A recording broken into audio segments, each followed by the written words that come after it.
Hello, today we're going to be talking about DNA replication and take a look at a prokaryotic replication fork.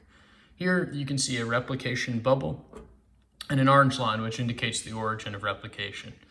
At the origin of replication, proteins called initiator proteins bind to this site and begin the unwinding of the DNA double helix. In this next diagram, you can see gyrase or topoisomerase here.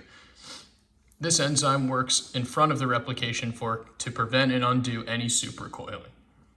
Next, we have helicase. Helicase works to open up the DNA at the replication fork to allow replication to take place. Also along the strand near the replication fork, we have single-stranded binding proteins. These proteins coat the DNA around the replication fork and prevent rewinding of the DNA. Here you can see the leading strand. This leading strand is moving in a 5' to 3' direction. It also contains only a single RNA primer. This is because it is able to replicate continuously as DNA polymerase III moves towards the replication fork.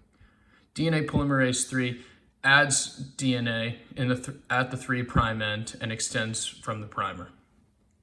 For the lagging strand, DNA is replicated discontinuously as a result of fragments known as Okazaki fragments. Each fragment contains its own primer and also has DNA polymerase III, which extends from it and adds new DNA at the 3' end.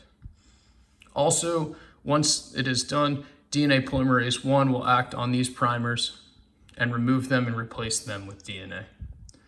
Lastly, DNA ligase will seal the gaps between these DNA fragments using phosphodiester bonds. Thank you.